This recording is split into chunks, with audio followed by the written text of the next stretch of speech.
back. So in this video we are going to see not very hard, not very easy kind of medium level problem in which we have to rotate an array by 90 degree. So this is our input array, okay. So this is 2D array, okay. So we have to rotate this array by 90 degrees so that our output array should look like this. So after rotating it by 90 degree, you'll notice one thing carefully, that our columns are converted into rows, okay. If you notice, this is our column, and this, after rotating it by 90 degree, this are going to convert into rows, okay. So the very first approach that comes to your mind is a brute force approach, in which we'll take another 2D matrix, okay, and after that we'll take one row and we'll just put it into another matrix, okay. So if we'll take this row, we'll put it into this matrix.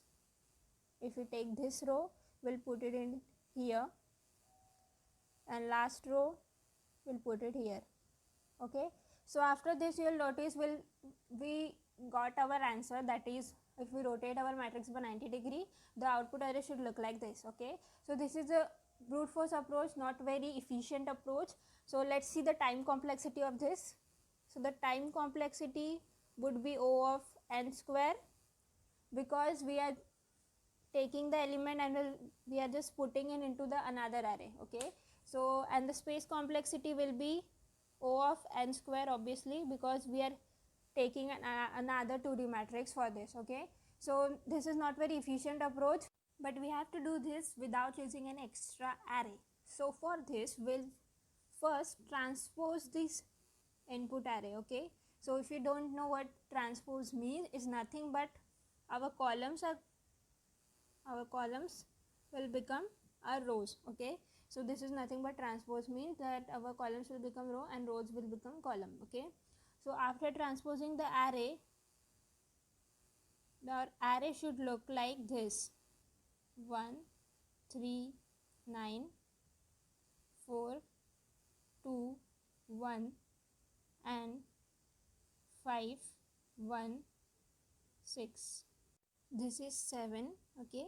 So after transposing, do you notice one thing, that if we just reverse one rows, we'll get our output array, okay. So let's just reverse one row, that is 9 3 1. If we just reverse this, and if we just reverse this 1 2 4, and after reversing the last one, we'll get 6 7 and 5, okay.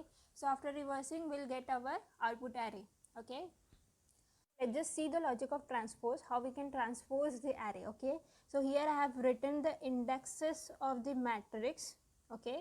So what transpose basically means, our rows will be converted into columns and columns will be converted into rows, okay. That's just what transpose means, okay.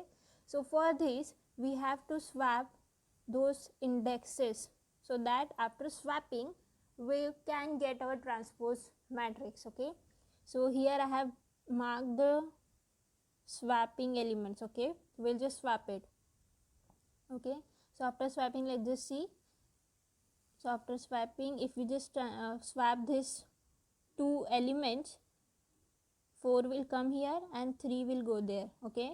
And after swapping this two element, 5 will come here and 9 will go there, okay. And after swapping this two element, 7 will come here and 1 will go there, and 2 and 6 will remain at their position itself, okay. So this is what the logic of transpose, that we have to just swap those elements, okay. So after swapping, we can get our transpose matrix. So this is our transpose matrix. So after transposing, you will notice one thing, that I have already told, that we have to just reverse each and every row, okay. So this is our matrix, input matrix, that, okay. And here I have computed the length of the matrix, and here I have applied the two loops for just transposing. So basically what this transpose means, we are just swapping those elements that I have told you, okay. So for swapping, I have applied this logic, okay, and then we have to just reverse it. So for reversing, this is it, okay. So let's just see the time complexity. So first of all, here I have used Java. So if you love to use C++, there are inbuilt library for this.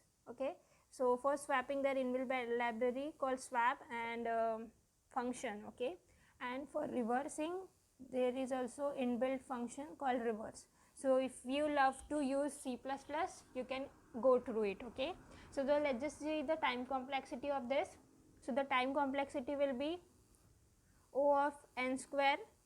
Okay, because we are transposing and reversing. Okay, and space complexity will remain constant because we are not using any extra space array here.